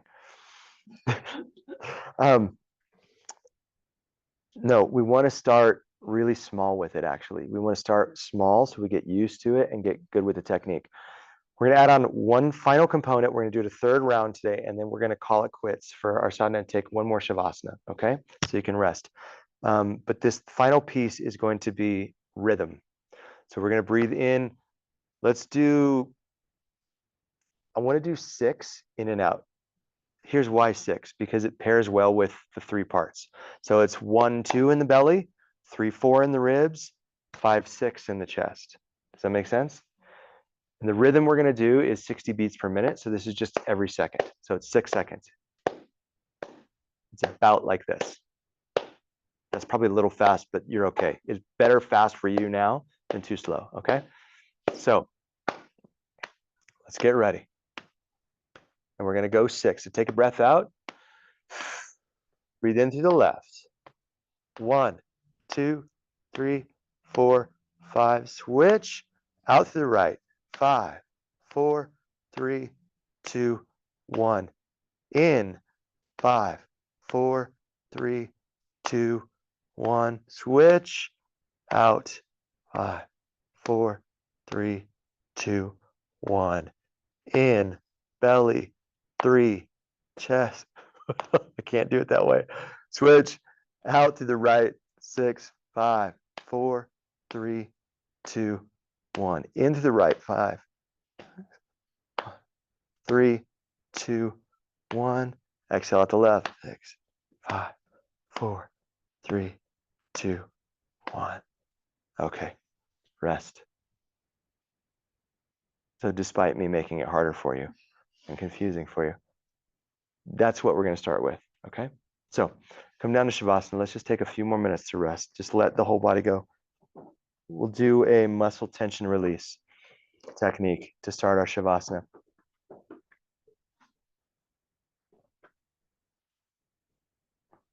So as you breathe in, hold the breath in, squeeze the body, squeeze the tension, squeeze the fists, the toes, the calves, the quads, the glutes, the face, and then exhale, let it go. Yeah. We'll try that again 2 more times. Breathe in, squeeze feet, calves, thighs, glutes, chest, squeeze tight, tight, tight, tight, tight. Exhale, let it go. All right, 3rd round, we're going to hold it a little bit longer. And when you exhale, let out a okay? Deep breath in, squeeze toes, calves, glutes, squeeze your face like a little raisin. Take another little breath in. Hold 3, 2, 1, let it go. Relax your fingers.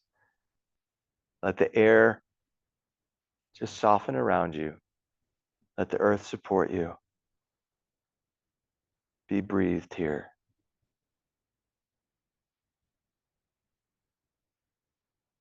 And the cells responding to the natural rhythm of your breath.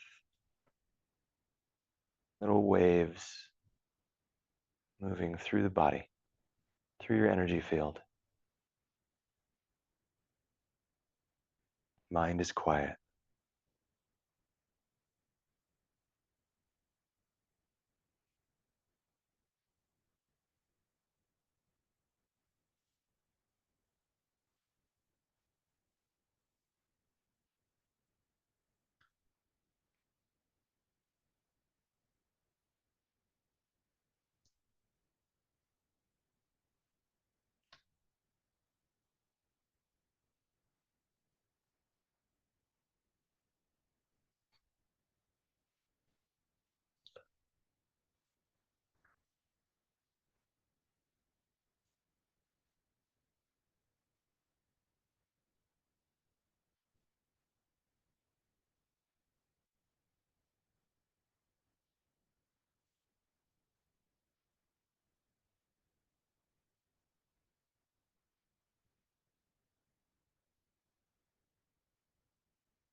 Bring your awareness back to your body. Notice your breath.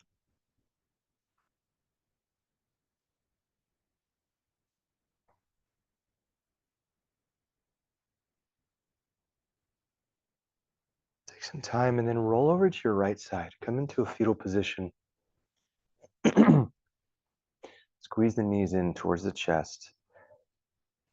Let yourself really feel held by earth here.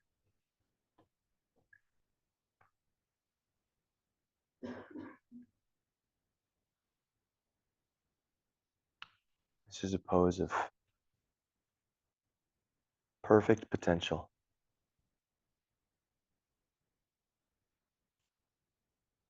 So today, let's come back to this thought of our sankalpa, the thing that we're creating, the resolution that we're intending. I'm going to repeat it, and you can repeat it in your mind if it suits you. Through understanding and compassion, I co-create a world of joyful expression and deep, meaningful connection.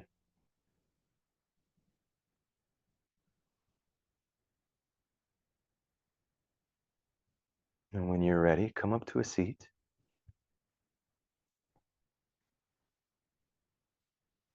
You can keep your eyes closed as you do so. Hands move into heart center. Let's close with the chant. So you can look at it or just try to remember it or just try to sound it out. But whatever you do, don't try to get it perfect. Okay? Take a deep breath in.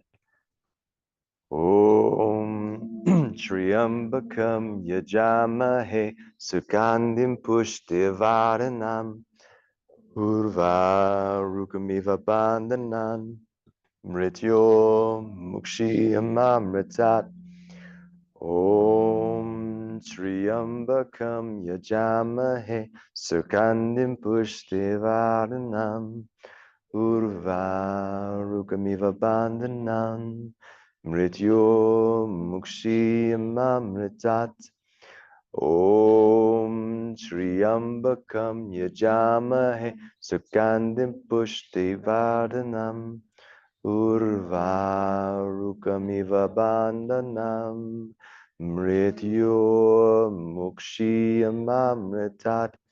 Shanti 3 times.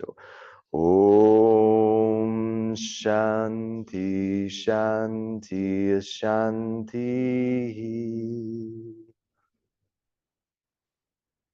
I bow to you all.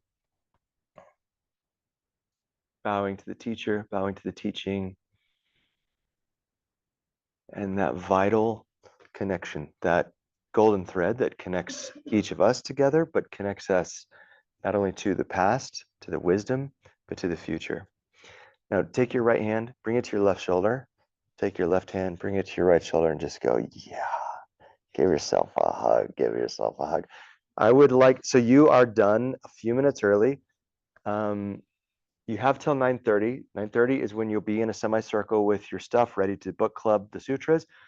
Before you even get up though, I want you to think about what is your one takeaway from sadhana today? What is the one challenge for you with it? And what is the one win for you with it so far? And then I want you to write it down in your journal. You don't have to share it, or extra credit challenge, you can actually share it with somebody. To share it is much more powerful. So if you're like, hey, you could go up to somebody and be like, would you be willing to hear about my takeaway from today? Or would you be willing to share from my takeaway today? So you've got a few minutes to do that. I would say talk it out now. Ryan, would you be willing to share with me yours? Yeah. What's yours? Oh, I want it right now. Right now.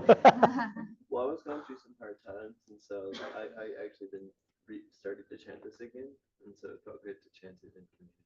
Oh, nice. Yeah, cool. Okay, now your turn. And somebody play with Tisa here. Anybody take the,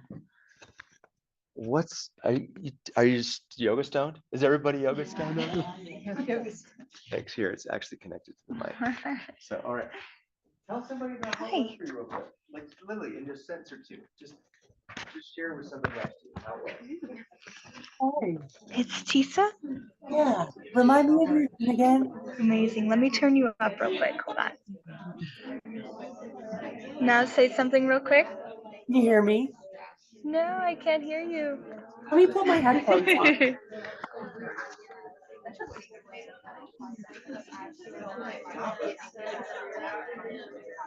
What about now? Can you hear me now? Can't hear you. Oh no. I wonder why. Oh no. It says it's on. Yeah, because I'm supposed to be able to talk right to the mic. Let me disconnect this real quick.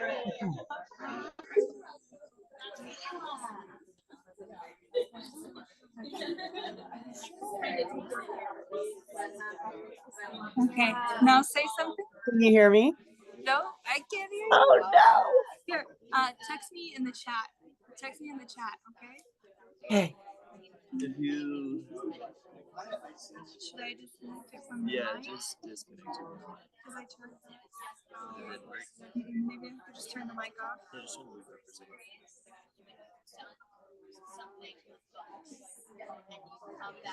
How's that? Can you hear me? Why is it- There it goes. Can Okay. you hear me? Yeah. Yeah, of course. Can you remind me of your name? I'm Lexi. That's what I thought. Okay, I just didn't want to get it wrong, but I'm pretty sure it was Lexi. No, definitely. I don't know all the names in here still, except for like a few, so I need to practice. Thank you for talking with me. Of course, of course. You know, I probably will be in the same boat maybe here in the next couple of months. I mean, I don't know. I'll be going to basic training, so I'll be out of the state. So maybe I'll talk in on Zoom or something. But how you feeling over there? I know it's not easy being over on the screen. Yeah, doing okay. I'm glad I kind of stayed home today because I've had to step away for a couple breathing, coughing fits, but I'm glad to be here and feel like I'm getting better a little bit each day. So that's good. Pneumonia, right? Yeah. Yeah, that's the worst. But nothing in the lungs, right? They're just getting it all out. They're putting you on antibiotics. You're getting it out. Yep, I'm on day 5 of 10, so we're halfway through. What was your challenge and a win from Sadhana today? So my win from Sadhana was it's nice to take it in the morning and just get out of your mind because Yeah. I'm always thinking about what I could do to set the day up. But instead of doing that, like I was able to just come here and be set in my mind and be guided through something. So it's much nicer to be guided through something as of right now. And then once it comes to the point where I can guide somebody through it, then that'll be even better. But right now it's just really nice to soak it in and just be here early, bright and early in the morning instead of at work. Yes. Yes, I agree. How about you? I like the intentionality of it. I think that that's something I struggle with in my day-to-day life is being intentional. And I just like the idea of having a set amount of time in all spaces. I really enjoy that.